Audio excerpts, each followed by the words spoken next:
Bismillahirrahmanirrahim. Assalamualaikum warahmatullahi wabarakatuh.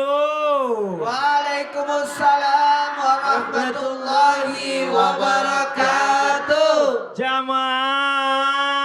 Yeay. Oh jamaah. Yeay. Alhamdulillah. Alhamdulillah. Alhamdulillahirrabbilalamin. Allahumma salli ala Sayyidina Muhammad wa ala ali Sayyidina Muhammad. Rabbi srahli sadri wa yassirli amri walul uqdatam min lisani yafqahu qawli. Jamaah Islami Twindah yang dirahmati Allah, Masya Allah, Alhamdulillah. Hari ini kita bertemu lagi di Islami Twindah dan sebentar lagi kita akan mendengarkan tausiah dari guru-guru kita. Namun sebelum kita mendengarkan tausiah dari guru-guru kita lihat terlebih dahulu ada sebuah berita nih. Mungkin buat jamaah bisa nonton sama-sama keluarganya ya. Catat mulai 1 Juli ya. Urus SIM wajib mempunyai BPJS Kesehatan. Coba kita lihat tayangannya, ini dia. Kasibinyan Subdit Simdit Regiden Korlantas Polri AKBP Faisal Andri Pratomo mengatakan peraturan ini diuji coba di Aceh, Sumatera Barat, Sumatera Selatan, DKI Jakarta, Kalimantan Timur, Bali, dan Nusa Tenggara Timur. Deputi Bidang Koordinasi Peningkatan Kesejahteraan Sosial Kemenko PMK, Nunung Nuriantono mengatakan implementasi aturan ini dipastikan tidak akan memberatkan dan membuat masyarakat menjadi repot. Nunung menambahkan aturan ini dibuat untuk terus menekan angka peserta JKN yang tidak aktif. Ini Masya Allah luar biasa ya, memang ya namanya aturan ini ya udah gitu. Ya kalau memang udah aturan, ini kenapa ini Bu? Sini. Kenapa? Nggak ada kesana. Kenapa? Kemarin beli gas pakai KTP. Kok sekarang bikin SIM pakai BPJS? Gimana sih, Bes? Ya itu kan aturan Bu, kalau aturan kita harus ikutin gimana. Ya gimana, bingung. Bukan masalah ribet, sekarang kalau misalnya aturan pemerintah mungkin itu supaya lebih tertib atau apa. Coba kita panggil guru kita Ustadz Maulana. Gimana Ustadz? Ini Bu, mana mukanya? Di sini. Iya. Si Ibu sini aja nggak apa-apa. Ya, ke sini. Ya. Ibu gini, buat semuanya termasuk jamaah Islami Twindah yang ada di rumah, setiap kebijakan ataupun peraturan itu sebenarnya demi kebaikan kita. Apalagi ini kan baru uji coba untuk 4 daerah. Betul. Jadi sebagaimana diuji cobakan, mudah-mudahan lancar dan baik. Pasti itu sudah dirundingkan, pasti sudah dipikirkan matang-matang. Apalagi aturan itu kan kembali lagi. BPJS itu kan sebenarnya adalah untuk kita juga masing-masing. Iya. Benar nggak? Ada yang belum punya BPJS ini Bu?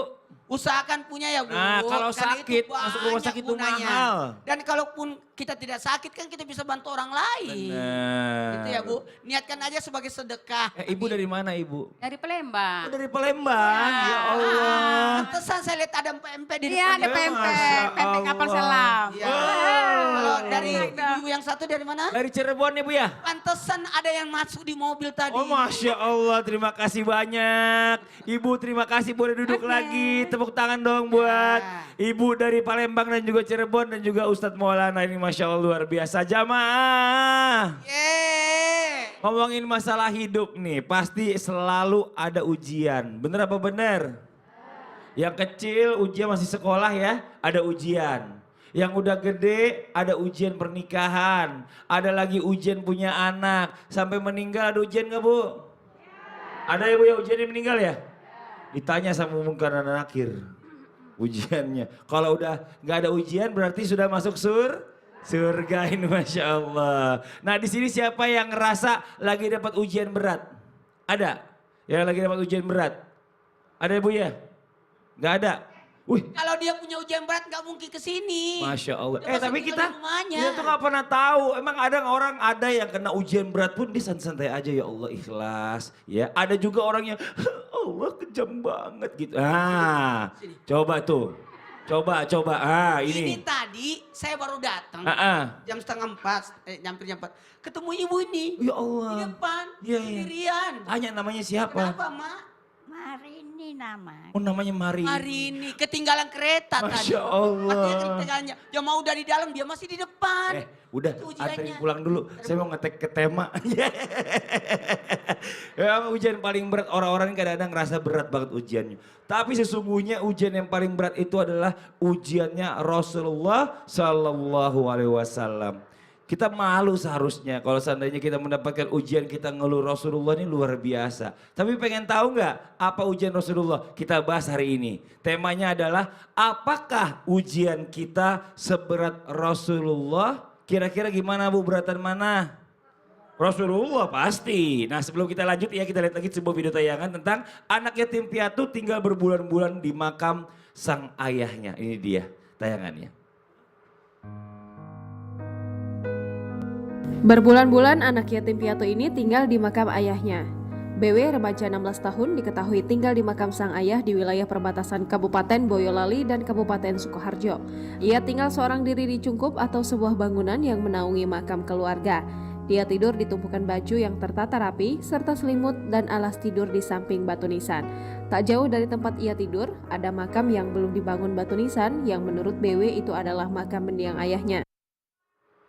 Ini Masya Allah ya, kadang memang yang namanya ujian ditinggal orang yang kita sayang, itu memang berat.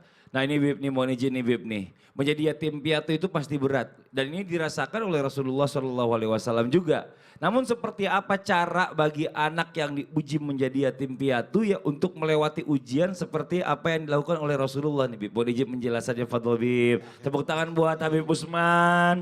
Dan mungkin doanya juga Bib. Ustaz Syam, Ustaz Maulana. Bismillahirrahmanirrahim. Assalamualaikum warahmatullahi wabarakatuh. Waalaikumsalam warahmatullahi wabarakatuh. Alhamdulillah.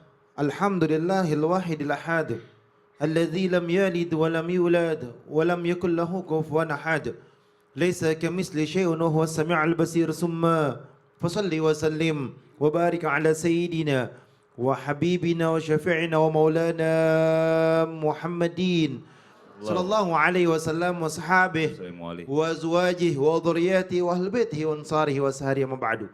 Segala puji bagi Allah Subhanahu wa taala yang telah memberikan kita nikmat iman, nikmat sehatul afiyah. Yang alhamdulillah penonton di rumah dan penonton di studio insya Allah mendapatkan ilmu yang bermanfaat dari guru-guru kita, bisa diamalkan untuk dirinya, suaminya, istrinya, anak-anaknya. Ya Rabb, hari ini penuh dengan berkah dan keridhaan-Mu. Amin ya Rabbal. Ingat, sebagai seorang anak tidak boleh bersedih berlarut-larut. Al-mautul haq, mati itu hak.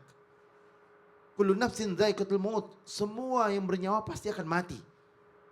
Apabila sudah waktunya, ajalnya, maka itu udah qadarullah, kehendaknya Allah Subhanahu wa taala. Sebagai seorang anak mendoakan orang tuanya. Sebagai seorang anak berharap akan ridhonya Allah Subhanahu wa taala. Dan juga diajarkan oleh baginda Nabi Muhammad SAW agar anak itu menjadi anak yang kuat, anak yang hebat. Sebagaimana Nabi Muhammad SAW memberikan doa tersebut kepada Sayyidina Hasan dan Sayyidina Husain. Apa kalimat doanya? Ayo kita baca bareng-bareng. Bismillahirrahmanirrahim. Bismillahirrahmanirrahim. A'udzukum bikalimatillahi tamah. A'udzu bikalimatillahi tamah. أعوذ بكلمات الله التامة Min kulli syaitanin wa hammah. من كل شيطان وهامة Wa min kulli ainin lamah. ومن كل عين لامة. Jadi maknanya adalah berharap pada Allah, aku berlindung ya Allah kepadamu daripada kalimat-kalimatnya Allah Subhanahu wa taala. Berharap perlindungan Allah. Berharap penuh dengan ya Allah lindungi aku, jaga aku ya Allah dengan kalimat yang sempurna, kalimat-kalimatnya Allah. Dan berharap agar Allah Subhanahu wa taala jauhkan daripada kejahatan setan yang terkutuk dan juga binatang yang berbisa atau binatang yang buas yang mematikan dan setiap daripada pandangan mata yang dengki, yang hasut, yang syirik, yang suka zalimin orang. Kita dilindungi sama Allah. Makasih banyak Bib, tepuk tangan buat Habib Usman. Masya Allah, jazakallah khairan kasiran ilmunya. Jamaah, ada gak di sini yang suka dihina sama orang lain? Ada ya Bu ya? Ada aja, yang menghina juga ada. Kita lihat nih nonton mungkin gak ada ya, Masya Allah luar biasa. Nah Ustaz Syam, mohon izin Ustaz Syam. Ya, siap. Ini namanya manusia ini ada yang suka, ada yang gak suka sama kita. Itu udah pasti dalam rumus kehidupan ya. Tapi kalau Rasulullah ini, kalau kita ingat Rasulullah, cobaannya luar biasa. Bahkan Rasulullah pada saat itu awal-awal dakwah, mohon maaf sebelumnya ya, ada orang yang bilang Rasulullah orang gila lah, apalah gitu ya, macam-macam lah. Tapi Rasulullah ini hebat. Masya Allah. Menanggapinya mereka itu dengan membalasnya dengan doa. Nah ini nih bagaimana caranya ya mencontoh Rasulullah ini. Ketika kita diuji dengan hinaan, cacian orang, atau mungkin sekarang di sosial media dan lain-lain itu ya, kita membalas dengan doa nih Ustaz Syam. Bukan dengan cacian, gimana caranya mau Siap, dijawab? siap. Tepuk tangan buat Ustaz Syam, fadhal Ustaz Syam. Habib guruku Ustaz Maulana Habib Utsman Mas Fadli serta guru-guru kami melakukan Allah Subhanahu wa taala Al-Qur'an surah Al-A'raf ayat 199 dan 200. A'udzu billahi minasy syaithanir rajim.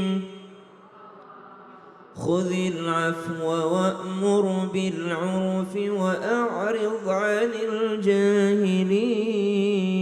الجاهلين وإما ينزغنك من الشيطان نزغ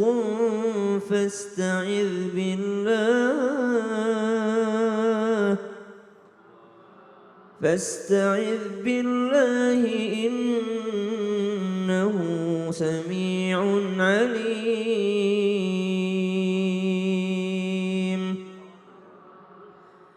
Ketika berbicara tentang hinaan kepada baginda Nabi Muhammad SAW, setidaknya ada 5 ayat di dalam Al-Quran yang menunjukkan bahwa Nabi pernah dikatakan orang gila. Di antaranya surah Al-Qalam, ma anta bi ni'mati rabbika bimajnun. Kemudian ada dalam surah At-Takwir, wa ma sahibukum bimajnun. Wahai orang-orang yang telah beriman, wa ma sahibukum bimajnun. Sahabat kalian itu bukanlah orang gila. Subhanallah. Ada 5 ayat lagi dan ini semua kumpulan dari mana orang-orang ini menghina baginda Nabi Muhammad SAW.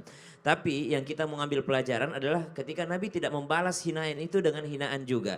Justru kata Al-Quran, khudil afwa, ambillah maaf. Ini hebatnya Al-Quran, tidak pernah mengajarkan kita meminta maaf, tapi mengajarkan kita untuk jadi seorang yang memaafkan.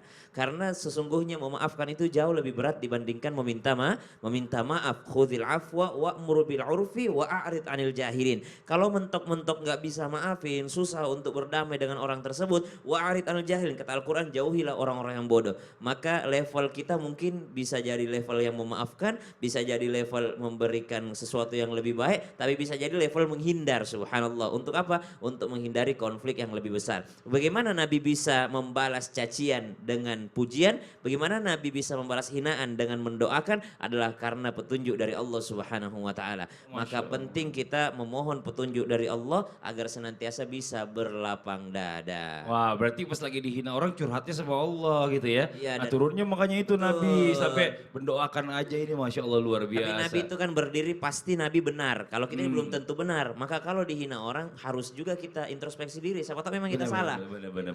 Siap. Terima kasih banyak Ustaz Syam. Tepuk tangan buat Ustaz Syam, Masya Allah. Coba saya mau menanya sama ibu jamaah. Yang mana tadi ibu jamaahnya ya? Ini ya, mana ibunya? Sini Bu. Bu, saya mau nanya Bu, ibu senyumnya manis. Betul, pegang Bu. Nih. Ibu, lihat kamera sini Bu, lihat sini kamera nih Bu. Nih, ibu kalau sehari nggak makan lapar nggak? Ya lapar lah Mas, masa nggak lapar? Loh, apa udah gas aja. Ya iyalah, 2 hari nggak makan, lapar nggak? lebih lapar lagi. Lebih lapar lagi. Iya. 3 hari nggak makan. Ya lemes. Seminggu. Ya diimpus dong. Bu, ya Allah Bu, jangan ngegas gitu Bu. Bos. Latah dok walakal jannah. Iya. Ya Allah, ada Ustaz Maulana. Bu, Ustaz Maulana pernah Bu, nggak makan-makan, bener ya? Puasa soalnya. Iya. Jadi gini, jadi kita belajar ujian itu kan ada kehilangan, Benar. ada kekurangan, Bener. kematian. Pada posisi ini kadang-kala kita tidak bisa makan Bu. Wah, Oh, lemes sekali. lemes sekali. Nah, Tahu nggak? Ada kisahnya Rasulullah nih Apa sampai tuh? mendapatkan ujian menahan lapar. oh nanti kita lanjut. Iya, banyak kisahnya. Mau tahu? Mau tahu? Mau tahu? Mau tahu? Yang di rumah juga mau tahu. Mana kamera? Ini kamera. ini aja. Mau tahu mana Ya. kamera? Ini. Ya. Mau tahu? Oh, mau. Yang kemana-mana. Setelah yang satu ini kita bahas. Jamaah. Alhamdulillah. Selamat ulang tahun Mas Pak. Makasih banyak Ya Allah, Ustaz. ulang tahun.